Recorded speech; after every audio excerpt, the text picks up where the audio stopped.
At that time, Judah left his brothers and went down to stay with a man of Adullam called Hira. There, Judah met a daughter of a Canaanite woman named Shua. He married her and made love to her. She became pregnant and gave birth to a son, who was named Ir. She conceived again and gave birth to a son and named him Onan. She gave birth to still another son and named him Shelah. It was at Kezib that she gave birth to him. Judah got a wife for Er, his firstborn, and her name was Tamar. But Er, Judah's firstborn, was wicked in the Lord's sight, so the Lord put him to death. Then Judah said to Onan, "Sleep with your brother's wife, and fulfill your duty to her as a brother-in-law to raise up offspring for your brother." But Onan knew that this child would not be his, so whenever he slept with his brother's wife, he spilled his semen on the ground to keep from providing offspring for his brother. What he did was wicked in the Lord's sight, so the Lord put him to death also. Judah then said to his daughter-in-law, Tamar, "Live as a widow in your father's household until my son Shelah grows up." For he thought, he may die too, just like his brothers. So Tamar went to live in her father's household. After a long time, Judah's wife, the daughter of Shua, died. When Judah had recovered from his grief, he went up to Timnah to the men who were shearing his sheep, and his friend Hira the Adullamite went with him. When Tamar was told, "Your father-in-law is on his way to Timnah to shear his sheep," she took off her widow's clothes, covered herself with a veil to disguise herself, and then sat down at the entrance to Enaim, which is on the road to Timnah. For she saw that, though Shelah had now grown up, she had not been given to him as his wife. When Judah saw her, he thought she was a prostitute, for she had covered her face.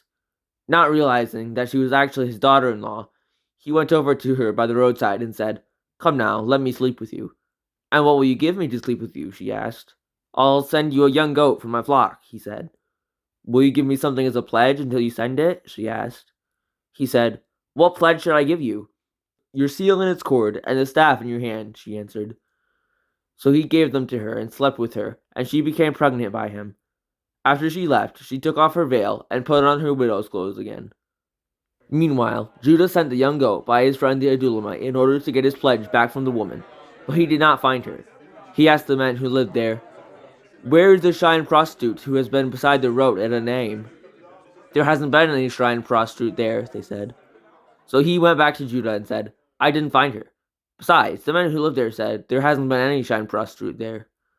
Then Judah said, "Let her keep what she has, or we will become a laughingstock. After all, I did send her this young goat, but you didn't find her." About 3 months later, Judah was told, "Your daughter-in-law Tamar is guilty of prostitution, and as a result, she is now pregnant." Judah said, "Bring her out and have her burned to death."